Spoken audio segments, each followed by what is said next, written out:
Jangan lupa like, komen, dan subscribe channel YouTube TVRI Bengkulu, serta nyalakan lonceng notifikasinya.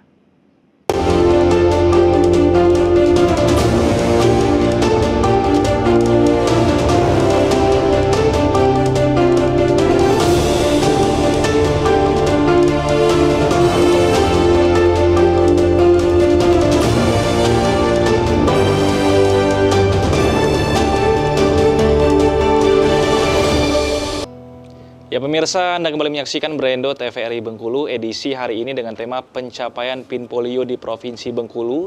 Dan tentunya kita masih bersama dengan Dr. Sela dan juga telah hadir di tengah-tengah kita Kepala Dinas Kesehatan Provinsi Bengkulu Bapak Muhammad Redwan Arif. Selamat datang Bapak, apa kabarnya? Alhamdulillah, kabar baik dan sehat selalu. Kayaknya lagi padat nih agenda nih ya Pak, mobilitas lagi tinggi-tingginya nih kayaknya. Ya, tapi tetap semangat. Tetap semangat ya Pak. Dan jangan lupa jaga kesehatan nih Pak. Ya betul. Karena kan untuk menyehatkan seluruh masyarakat Bengkulu ini Kepala Dinas Kesehatannya harus sehat. Sehatkan diri kita sendiri. Betul ya Pak ya? Yang lain. Kan nggak lucu ya Pak, nanti Iya, masyarakatnya sehat semua, Kepala Dinas Kesehatannya nanti Nggak yang bisa tumbang. menyalahkan orang lain kalau kita nggak sehat. Betul. Oke Pak, terkait dengan tema kita hari ini, tadi saya sudah ngobrol di segmen pertama dengan Dr. Sela terkait dengan ya sejarah singkat lah dari penyakit polio ini sendiri. Nah sampai dengan hari ini sebenarnya seperti apa pelaksanaan Pekan Imunisasi Nasional Polio di Provinsi Bengkulu Pak? Ya, jadi sampai saat ini kita sudah ini tahap pertama kan sudah kita lalui ini. Lalu kita akan masuk tahap kedua untuk ini PIN-nya ini. Dan sampai saat ini pencapaian kita sudah rata-rata hampir 70%-an ya. Walaupun masih ada yang 60% masih ada. Yang malah yang paling rendah sekarang ini pencapaiannya malah kota ini. Karena semestinya kesadarannya kota akan lebih tinggi kesadarannya untuk memberikan hak anak pada ini untuk mendapatkan perlindungan terhadap penyakit ini. Justru kota yang lebih malah lebih rendah sekarang. Iya. Targetnya berapa anak Pak yang divaksin polio nih Pak? Kalau jumlah seluruh hampir 870-an targetnya itu. Oke. Dari target sekian itu kita dari sekian itu ada cakupannya. Ya. Targetnya 95%. Oke. Dari sekian dari semua cakupan itu 90% minimal.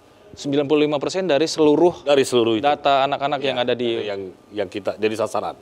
Oke, berarti yang ditargetkan ini dari umur berapa sampai umur berapa nih Pak kalau yang polio ini Pak? Umur 0 sampai 7 tahun Oh, sampai 7 tahun masih bisa. tanpa melihat apakah ada vaksin yang sudah diberikan saat ini sebelumnya.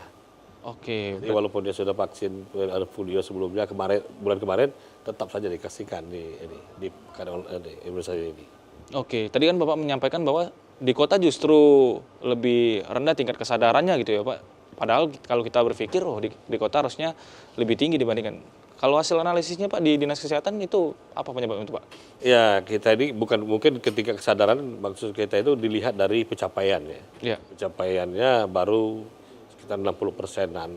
Sementara kabupaten yang lain sudah ada yang di atas 70, bahkan ada yang hampir 50%.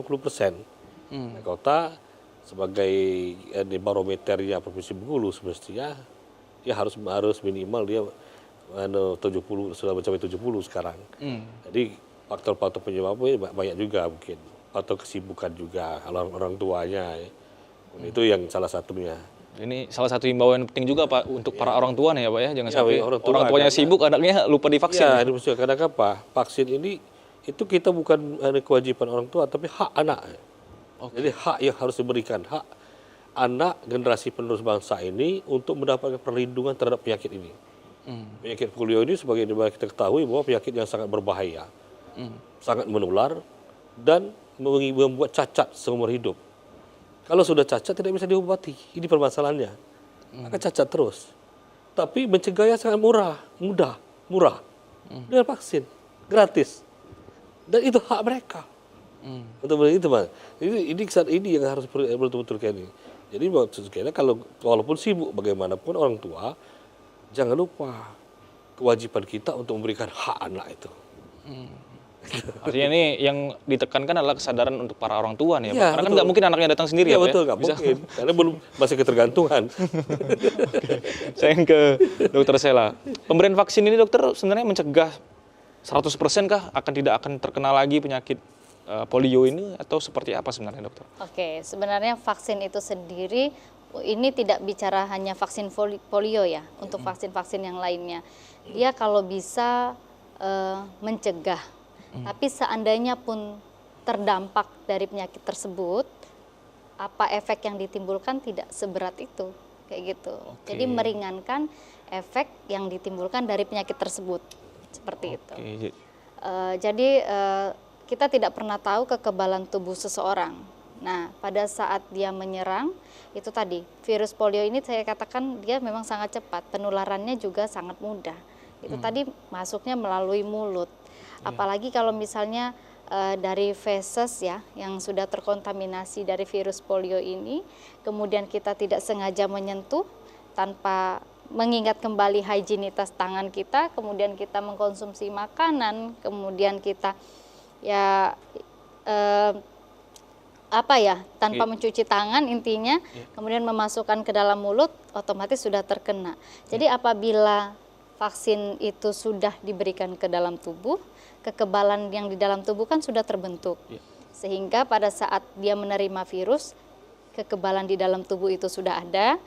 Nah, makanya dia bisa menangkal, kalaupun terkena penyakit, dia tidak seberat itu. Oke, tidak akan seberat jika kekebalan tubuhnya tidak ditingkatkan melalui vaksin tadi, dokter. Betul. Ya.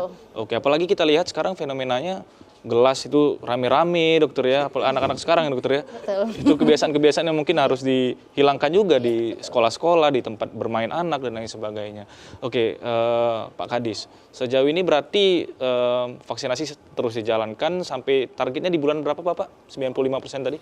Ya, kita ini pertama di bulan Juli ya, kemudian kita sambung di bulan Agustus ini, yang kedua. Dan kita akan tetap melaksanakan kegiatan tersebut sampai target kita, sampai bahkan keinginan kita 100% sih.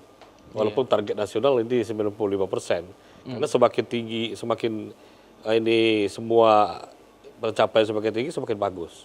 Itu ini ya. Oke. Karena ini generasi muda kita ini, kita kan nggak tahu ini ke depan, karena kalau dilihat dari penyebaran penyakit itu sekarang itu kan dari Aceh, di Aceh ada muncul, kemudian muncul lagi di Jawa Barat, Jawa Tengah dan Jawa Timur, kemudian daerah Timur, daerah Irian, itu berarti kalau kita kan sudah terlewat nih, kalau dilihat dari barat sampai ke timur ya, sudah kita terlewati. Nah, kita takutkan ini ada semacam ini virusnya ada tapi belum masih terdeteksi gitu ya, Pak? belum terdeteksi. Nah, kita khawatirkan itu. Seperti kata Bu Dokter tadi, dengan adanya vaksinisasi tadi, kalau sudah divaksin setidak-tidaknya walaupun sudah terkontaminasi, berdampaknya nanti dampak terhadap ini tidak menjadi penyakit, tidak menimbulkan kecacatan seperti itu. Oke, berarti di periode Juli ini setiap hari Bapak dilakukan vaksinasi atau seperti apa? Supaya masyarakat juga mengetahui, mungkin ada yang baru tahu gitu berkaitan dengan vaksin polio ini, bisa datang atau seperti apa? Ya, setiap hari di seluruh fasilitas pelayanan kesehatan yang ada di Provinsi Bengkulu, kabupaten kota, di Posyandu juga. Termasuk juga di sekolah-sekolah, di tempat-tempat pendidikan di PAUD juga, itu juga di petugas-petugas kita datang ke sana. Dan nanti selanjutnya kita akan melakukan penyisiran. Jadi penyisiran kita jemput bola. Di mana kira-kira ini bayi dan anak yang sasaran ternyata belum divaksin akan didatangi oleh petugas-petugas kesehatan nanti. Oke, tapi sekarang ini kita berharap sebentar karena tenaga kita kurang ya, tidak terlalu banyak di lapangan itu, kita berharap kesadaran keluarga ini orang tua untuk membawakan anaknya ini ke tempat fasilitas pelayanan. Hanya sebentar kok, nggak menyakitkan dan tidak begitu merugikan waktu. Misalkan mau ke kantor, mampir sebentar, ini ke Posyandu atau ke ini fasilitas pelayanan kesehatan, dikasih ditetesan, pulang. Iya, artinya selesai. Karena sudah tersedia di seluruh fasilitas kesehatan dan tidak memerlukan waktu yang banyak, artinya tinggal kesadaran dari para orang tua. Tidak akan membuang waktu. Oke, Bapak, kita harus jeda terlebih dahulu, kita akan lanjutkan di segmen berikutnya. Pemirsa, jangan kemana-mana, tetap di Brando TVRI Bengkulu.